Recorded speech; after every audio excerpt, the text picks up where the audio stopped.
Olá! Sobre a água que passa embaixo das palafitas que abrigam centenas de famílias na zona noroeste de Santos, o incêndio começou na noite do último dia 20 de abril. 125 famílias foram afetadas pelo fogo e viram seus barracos queimarem. Realidade constante no dia a dia da favela do Dique da Vila Gilda, maior comunidade de palafitas da América Latina, com 26 mil pessoas. Para falar sobre essa dura realidade, eu converso com o líder comunitário Givanildo Batista. Givanildo, obrigado pela sua participação. É um prazer estar aqui, Ratão. Givanildo, explica uma coisa. O que acontece? O que faz ocorrer tantos incêndios assim? Olha, a precariedade da área periférica, né? A gente está no maior complexo de palafitas, onde o material combustível que você encontra em qualquer lugar, madeira seca, colchão, plásticos. Então isso é muito... você consegue... esse material consegue pegar fogo com muita facilidade. Sim, e geralmente as pessoas compõem os móveis, né? O lugar onde eles moram com esse material, né? Vai juntando e vai montando, né? Sim, sim. Quem não tem condição de comprar os madeirites, caibros, vigas, ela utiliza do material que encontra. Porta de guarda-roupa, lona, plástico. Então, tudo que é possível para fazer a manutenção das suas casas, ela utiliza esse tipo de material. E também pode ocorrer também de ligações, né, elétricas, né? Também sem os cuidados, né? Feitas de qualquer jeito, enfim, uma pessoa não sabe, não é técnica, né? Isso Exatamente. também influencia bastante. Normalmente, quando acontece algum acidente com incêndio nessas áreas, nunca se sabe de onde vem. Está se investigando, mas normalmente é curto-circuito. Com madeira seca ou um fio, uma instalação que foi feita com uma pessoa que não é capacitada para isso, não tem conhecimento técnico, faz de qualquer forma, sem isolamento, o fio sobrecarrega, que é fio com bitolas muito, muito finas, sobrecarrega, então pega-se fogo. Perfeito. O que a prefeitura deveria fazer, já que não consegue viabilizar moradia para tanta gente, né? O que deveria ser feito? Olha, como nós sabemos que o déficit habitacional na cidade é muito grande e as áreas de palafitas elas são muito vulneráveis a essa situação, tanto é que nos últimos anos, pelo menos grandes incêndios, acima de 100 moradias foram afetadas. Teve incêndio que teve até 250 moradias afetadas. Então, o que deveria ser feito? Existe um projeto que foi muito atuante na Zona Oeste, chamado de NUDEC, que seria o grupo de pessoas, de moradores, são capacitados, são treinados em combate a incêndios, em princípio de incêndios, com extintores e para atuar nessas áreas. Então, isso deveria ser bem mais efetivo para que, quando acontecer esse tipo de acidente ou incêndio, eles tivessem capacidade e tivessem condições de conter isso antes que aumentasse. Esse NUDEC chama-se Núcleo Comunitário de Defesa Civil. Correto. Você acha que fornecendo, por exemplo, extintores, né, ou algum tipo de equipamento em locais diferentes, né, em vários, cada 10, 15, 20 barracos ter uma pessoa com esses equipamentos, isso resolveria bastante? Sim, sim. Já aconteceu, porque na própria Lemoa, onde a gente atua, até 2015 tinha um núcleo da Defesa Civil lá. Então, alguns focos de incêndio foram contidos com esses extintores. Então, a Defesa Civil, junto com a Prefeitura, tinha uma parceria com a empresa de extintores. Ela criava os NUDECs, treinava aquele pessoal e deixava esses equipamentos. De 2015 para cá, isso não foi mais feito. Então, essa parceria, eu acredito que não haja mais, porque se você consegue que esses grupos estejam treinados, tenham esse equipamento nos locais, você imagine quantos carros de bombeiro, quantas pessoas precisam ser deslocadas para um incêndio desse. Se você conseguir fazer com que ele não ocorra, o prejuízo é bem menor. Você tocou num assunto interessante agora, que é a questão dos carros de bombeiros. Às vezes até o carro de bombeiro e o socorro fica difícil, né? Chegar nos locais, né? Porque nós temos, desde o caminho da Mangue Seco, Butantã, até o caminho da divisa, para chegar um carro de bombeiro ali, É impossível, não passa um carro de bombeiro, porque as ruas são muito estreitas. Então o que eles têm que fazer? Eles têm que trazer um caminhão-bomba para ligar suas mangueiras para combater o incêndio. E até ele fazer todo esse processo, você imagina quantas casas foram? Exatamente. Você sabe por que parou assim no Dex, cara? Olha, não tenho essa informação, Atom. Tá. Quais os outros problemas que as pessoas que moram lá, além dos incêndios, né, sofrem nas palafitas, cara? Bom, a gente imagina números, né? Mas Sim. que você que conhece bem, qual é o mais complicado? Os maiores problemas na verdade, é a falta de moradia, né? Porque é o seguinte, as pessoas não vão para uma favela, não vão morar num palafita porque querem. Então, como o déficit habitacional é muito grande, hoje não se consegue construir a quantidade de moradia suficiente para atender essa demanda. São 26 mil pessoas lá. O déficit habitacional chega acima de 14 mil pessoas.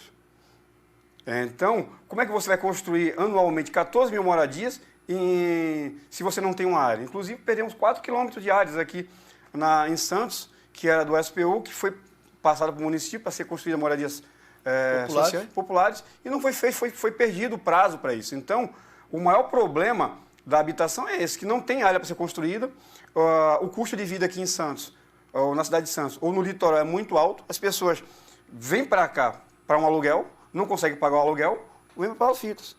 Aí entra outro problema, aí você consegue construir algumas unidades e você traz as pessoas para essas unidades. Mas vocês não as preparam para uma nova realidade. Ela está num palafita, está na favela, onde você não paga água, não paga luz, não tem nenhum custo.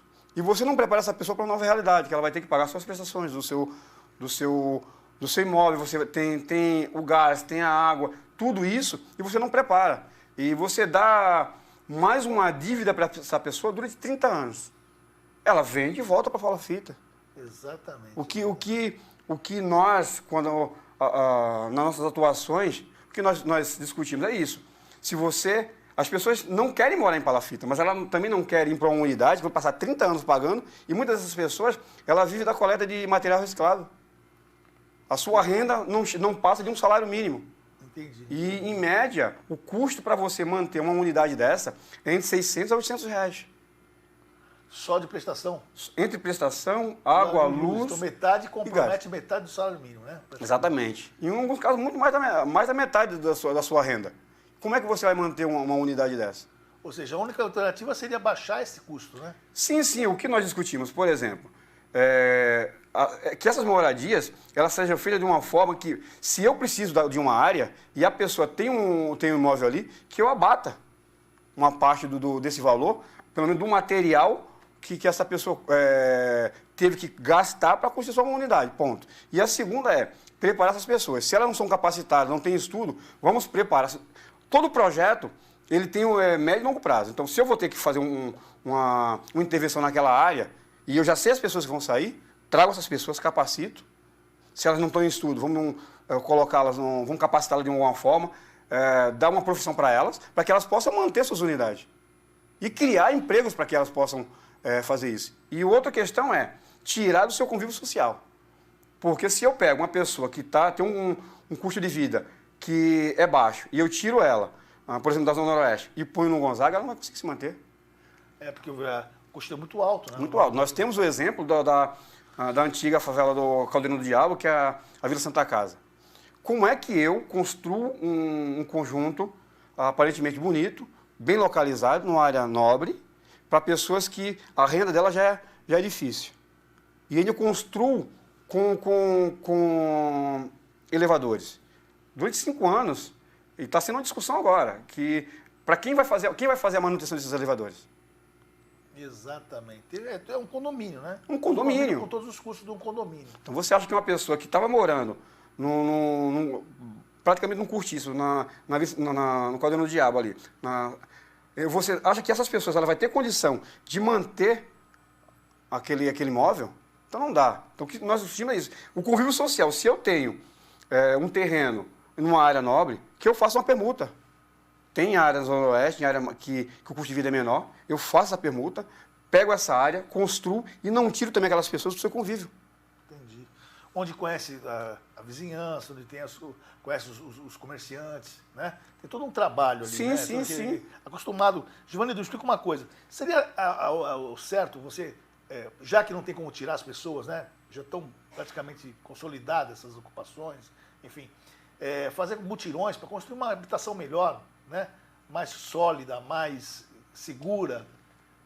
Isso seria uma alternativa? Sim, sim. Ajudar os moradores a construir a sua casa do jeito certo. Sim. Né? Do jeito certo. Lógico, respeitando o meio ambiente direitinho, né? Enfim, um trabalho amplo, né? Seria possível? Sim, sim. Uma das minhas formações é edificações e desenho da construção. Isso é possível, porque nós temos muitas áreas, até o Ministério Público existe a discussão que em área de preservação que foi degradada, você tem que repor. Mas tem área que não tem mais condição. Nós vimos o resultado agora da ponte que foi feita ali no Rio São Jorge. A ponte foi feita. E foi no Jardim São Manuel, na João Carlos. Tem áreas ali que não tem condição mais de ser reposta. Então, o que acontece? Eu preparo aquela área e faço projetos para que a comunidade ela tome posse de vez daquela área. Unidades sobrepostas, com segurança, projetos que eles mesmos possam construir. Sim. E, através disso, abater nos valores das suas unidades. É possível. Entendi. É só ter vontade, principalmente vontade política. E a pessoa que recebe um salário mínimo, que você falou trabalha com reciclagem, ela tem que construir conforme o tempo dela, né? Sim, sim. É mais demorado, vai ter que comprar as coisas devagarinho, porque o custo é alto, mas pelo menos, numa projeção de 5, 6, 7 anos, ele vai ter um lugar digno para morar, com segurança, né? Com cara de casa, né? E não de qualquer jeito, com material de qualquer jeito, que pega fogo, enfim. Eu acho que é o caminho, ou não? Sim, sim, porque nós temos construções hoje, a tecnologia não nos permite que você construa uma casa 24 horas com segurança. É mesmo? Sim, as pré-moldadas você consegue construir com material que não é inflamável. Então você consegue construir, mas para isso você tem que ter um projeto, uma área que você possa disponibilizar e projetos que contemplem a periferia e a área periférica. Mas a gente sempre entra no seguinte ponto. Não existe uma política habitacional aqui em Santos que queira contemplar as áreas periféricas, porque desde o Mangue Seco até, que é o Butantã, onde foi construída agora a Avenida Beira Rio, qual o intuito do atual governo? É que toda aquela área ali, ela seja removida e a Avenida Beira Rio, ela seja ampliada, para que todas aquelas palafitas saiam. Mas para onde vão essas pessoas? Exatamente. Aquela área está degradada. Ou seja, está faltando vontade política de resolver essa Sim. questão. A gente sabe o tamanho do problema, não é? É grande. Mas se tivesse vontade política, eu acho que em 2 mandatos resolveria. Sim, olha, com vontade política e iniciativa, porque não adianta só ficar falando na falácia. A gente sabe que existe o problema, existe o déficit, mas se você não botar a mão na massa, você não resolve. Ficar só falando, porque é o seguinte, nós temos, eu te dou um exemplo, foi construída a Avenida Beira Rio, atrás do Ilha Alto ali. O Mangue Seco pegou fogo, ficou alguns anos se preparando para fazer essa Beira Rio e a ponte, tá. Mas toda aquela área ali, a princípio iria ser revitalizada. Sim. Não foi. Foi construída a Beira Rio. Olha só como ficou aquela obra ali. E por que não pode ser feito para moradia? Então, existe uma contradição que para grandes obras, eu posso utilizar essas obras. Eu posso usar essas áreas para ser construída. Mas para moradia eu não posso. Eu não posso pegar uma área que está degradada, prepará-la, transformá-la e construir com áreas de lazer, normal, né? O verde, sim, né? Sim, e nós temos o exemplo do dique da Vila Gilda, as primeiras construções que foram feitas lá. O que foi feito naquele governo? Pegou-se as pessoas, construiu-se ali, ficou ali mesmo. Pena que não deu prosseguimento. Eu acho que aquele modelo de construção para o convívio social de quem já morava ali, perfeito. Ok. Perfeito. Givanildo, a gente vai falar de outra questão. Falando de fogo, vamos falar de água. Perfeito? Água, enchentes. Houve aquele viaduto na entrada da cidade, né? Foi construído, já foi entregue, mas pelo jeito, você sempre falou isso, eu conheço você há um tempo, que aquilo não ia se resolver, a questão das enchentes ali não resolveu mesmo, e não vai resolver. Não vai resolver. Primeiro, qualquer gestão que entre, que tenha boa vontade, ela vai amenizar. Resolver não vai. Porque aquela área ali é a parte mais baixa. Ponto. E outra coisa, quem é de construção, de obra, sabe o seguinte, quando você pega algo e você impermeabiliza, você transforma aquela área ali num local que não vai absorver água, ponto. Porque aquela área ali enchia algum tempo, há alguns anos atrás, e baixava muito rápido. Porque toda aquela área ali, ela não tinha asfalto, não tinha muito asfalto. Então, chovia-se, o solo absorvia, acabou. Escoava. Escoava. O estuário. Exatamente. Hoje não. Está tudo com manta asfáltica, a tubulação, ela não suporta toda aquela água. É o seguinte, você pega toda aquela água que desce do morro, joga mesmo trocando, do jeito que foi feito agora, trocando a tubulação, refazendo toda a drenagem, mas aquelas águas do morro e toda a chuva vai para aquela tubulação. E ela vai para onde? Sobrecarrega. A tubulação chega ali, mas ela chega no estuário, chega dois rios que tem ali, o Oleiros e o São Jorge, ela não tem saída. Então, é como se fosse uma parede. A água vem e para aqui. Como ela não pode passar por causa do estuário, que é a parte mais baixa, porque ela dá retorno. Você falou uma coisa, antes de entrar no ar aqui, você falou uma coisa interessante. Começou essa obra pelo telhado, é isso? Exatamente, porque nós sabemos que esse projeto, Nova Entrada de Santos, ele tinha um outro nome, que era Santos Novos Tempos. É verdade, é. Então, já se sabia que ia haver esse problema. Então, se eu sei que o problema ali da macrodrenagem é complicado, eu entro primeiro com a macrodrenagem. Se eu tenho que resolver alguns problemas, licenças e tudo mais, primeiro eu resolvo a parte burocrática. Faz os testes, todos exatamente, os testes, né? Exatamente. Espera chover bastante, ver onde estão os erros, onde pode ser melhorado. Só existe agora, só existe duas vertentes para sair aquela água. Seria o Rio São Jorge, que deságua ali na Vila Lemoa, e tem até uma parte que passa ali na Boris Kaufmann, que pode ser utilizada, e o Rio Leeiros. O Rio Leeiros é a parte mais crítica, mas nós temos a linha férrea, a RMS. Então, o que se discute agora? Fizemos tudo que precisava, o município fez tudo o que precisava, mas agora precisamos entrar na área federal. Calma aí, mas a área federal deveria ser a primeira. Autorizar, usar a área... Exatamente. Como é que, por exemplo, eu vou fazer uma obra, eu faço minha casa dentro de um lote, sim, mas eu sei que para sair do meu lote eu tenho que passar pelo seu quintal. Então, se eu não permitir... Primeiramente, eu não tenho que falar com você, Raton.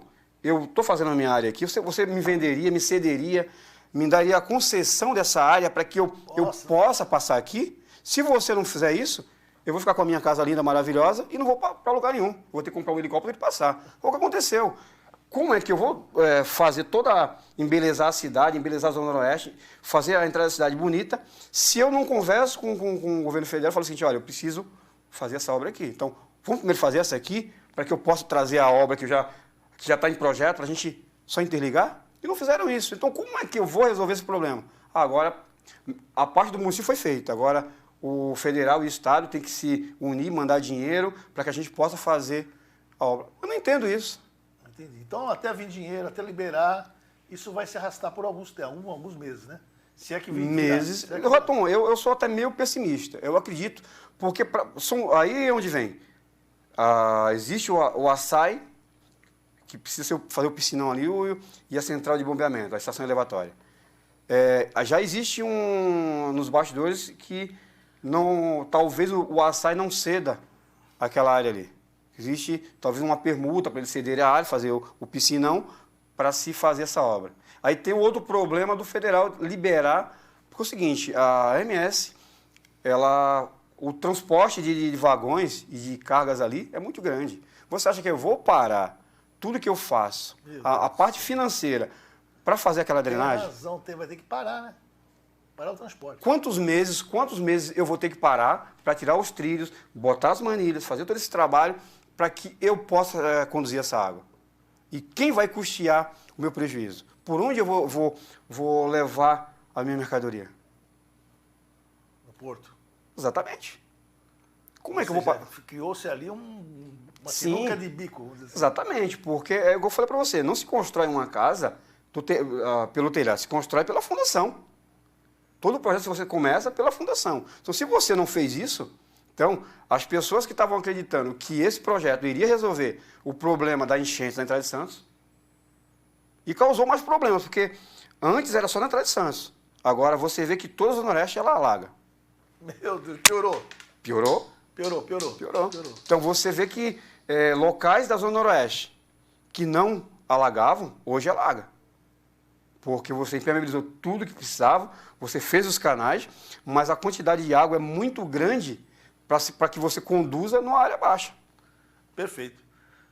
Ok, Joanildo, muito obrigado pela sua participação aí. Vamos ver, eu tenho esperança, né? Só tendo esperança mesmo. Olha, eu agradeço pela oportunidade de estar aqui. O Vez e Voz termina com a seguinte frase: os barracos das palafitas não obrigam só a pobreza.